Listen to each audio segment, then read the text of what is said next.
Welcome back to the channel. Today we're going to go over a deck tech of my Sarkhan the Fireblood and Sarkhan's Triumph Oathbreaker deck. This deck was played in our previous video. Us four wizards went at it. It was a heated battle. Now, not to spoil anything, if you haven't watched it yet, stop the video now, go check that out, and then come back to this because there's some spoilers there. So the reason we're doing this deck is because I was the victor. Oosh. Right before we get into the deck, remember, like, share and subscribe to the channel. You'll see all kind of content. Oathbreaker, we've got some standard footage here, we've got deck techs and possibly some commander footage in the future. Also, any cards you do like, we have a link in the description of the entire card list. You can go to TCG Player, through those links, purchase those cards. Helps us out a little bit, but that little bit is much appreciated.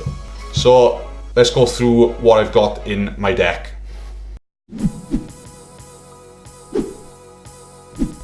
So, rough breakdown of the deck, we have Sarkhan the Fireblood. Now, the reason I've chosen him over the other Sarkhans is, one, he's cheaper, so earlier board presence, and it's that +1 ability where I gain 2 mana of any colour, which isn't really relevant because we're playing a mono red deck. Turn 3 extra 2 mana is really going to help us get our dragons onto the battlefield. We're going to use then Sarkhan's Triumph. That's there to help us pull out any sort of dragons that I do need or I'm missing that's not in my hand, and just look at the kind of the board state and go from there and choose what I want, because dragons are fairly versatile in what they can do. Okay, we've actually split the deck up into a few sections. We're going to go through ramp, planeswalkers, utilities, some removal, and the way we're going to win is our big dragons. Right, our ramp pieces. Now, we are playing mono red, so we don't really have access to like true ramp. We have cards there that are explosive then, so they only stick around for the 1 turn, but they ramp our mana. So we have cards such as Seething Song, and we have Vessel of Volatility.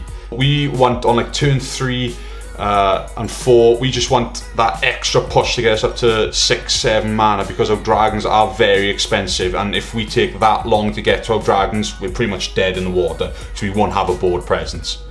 Now, we have mana reduction as well, with the likes of Dragon Speaker Shaman, Dragon Lord Servant, and we also have a Skirk Prospector, which isn't reduction, but it's a creature, it's presence on the board, and I can just sack it and gain 1 mana, and that 1 mana could literally be life or death for us. So as far as planeswalkers, again, we have like a ramp card then, Koth of the Hammer. He's -2, add red mana to your pool for the amount of mountains you have on the playing field, so it's literally just doubling your mana. Now, like we said, very explosive, gets 1 big dragon out. Normally, that 1 big dragon's enough to deal with some threats on the board and keeps the pressure off us. We have Sarkhan the Masterless. Now, this is going to make our planeswalkers into dragons. So, once again, that's a massive help for us, because his passive abilities, if anything is actually attacking us, our dragons are just going to deal damage straight back to whatever creatures are coming into us. So it's free burn in a sense. So your players are more inclined to attack others than us. And then we've got Chandra, Acolyte of Flame. Now, I'm using her basically for the top section, which is her 0, and it's going to put a loyalty counter on all red planeswalkers we control. So that works really well with our Sarkhan the Fireblood, because if we get to our -7, it's going to be doing some serious damage to our players, and the board presence is going to be massive, and there's going to be a struggle. 5/5 flies in the air, 4 of them.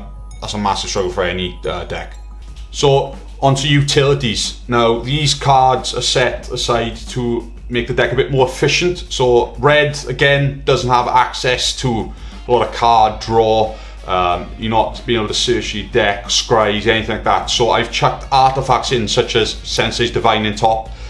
We have a treasure map there, so we can actually filter through our deck and get the cards we want at that specific time. So Dragon's Horde, every time we play a dragon, it creates a gold counter, and then we can sack that and draw a card. So that's card draw for us.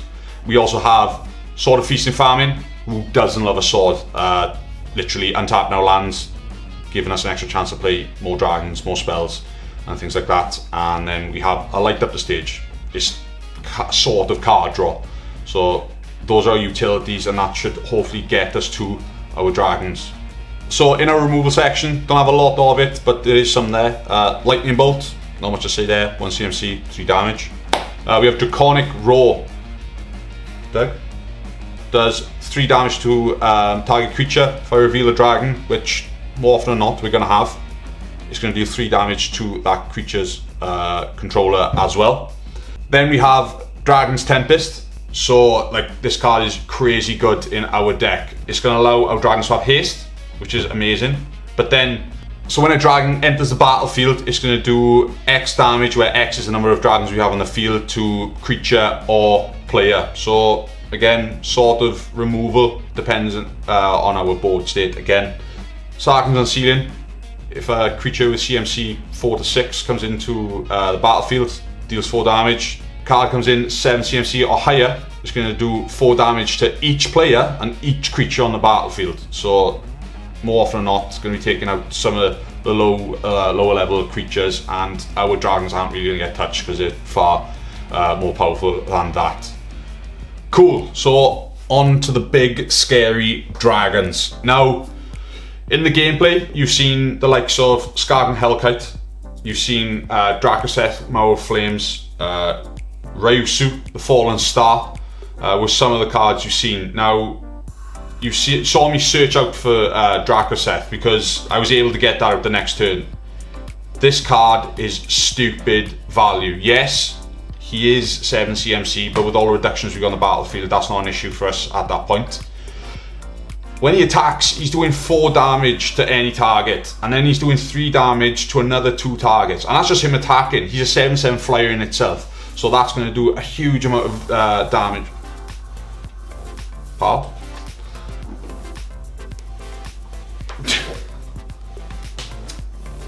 So when he attacks, he's going to be doing 4 damage to any target, then 3 damage to 2 other targets. So that's going to cause massive disruption on the battlefield. And he's a 7/7 flyer in itself. So that's ridiculous as well. Do you want to go down now and stop annoying us? That's the way you're going to go. He's out of the way. Then we have Ryusu, the Fallen Star. If it dies, 5 damage to all creatures on the battlefield. We've got then some big dragons. Furyborn Hellkite comes in with Bloodthirst 6. If opponent was dealt damage, he's coming in with an extra 6 counters. 12/12 flying dragon. Like, no one's going to cock their nose up to that. That's ridiculous. And especially with Dragon's Tempest, it could be coming in with a haste. 12/12 flyer with haste. That is like possibly game ending for people on the battlefield at that point. We've got some others then. Lathliss Dragon Queen. Whenever a non-token dragon creature enters the battlefield, you're going to create a 5/5 red dragon creature token. So value from playing big scary dragons anyway. The same applies to Uldvara Hellkite, but instead of 5/5s, you're making 6/6s. With these dragons, because it's such high CMC, you're going to only be casting 1, maybe 2 or a push at each turn. So you want as much value from them as physically possible. We got some more sort of removal. Steel Hellkite attacks opponent, and then you can tap it for X. X is the CMC of non-land permanents that player controls and just destroys them. So if there's something causing you issues, artifacts, enchantments, creatures, swing in, tap any extra mana you have, and you've just removed some really nasty stuff from the board. So yeah, there's a load of other dragons we can go through. We're going to leave it there. If you want to see any more of them, just click the link in the description. It's going to go through more of the dragons I've got there. They're kind of self-explanatory. It's all synergistic. They all do basically what's said on the card. There's nothing fancy going on in this deck. It's simply play a dragon and cause absolute havoc. So thanks for sticking around. If you liked what you saw, like, share and subscribe. Check back for more videos. See you soon. Peace.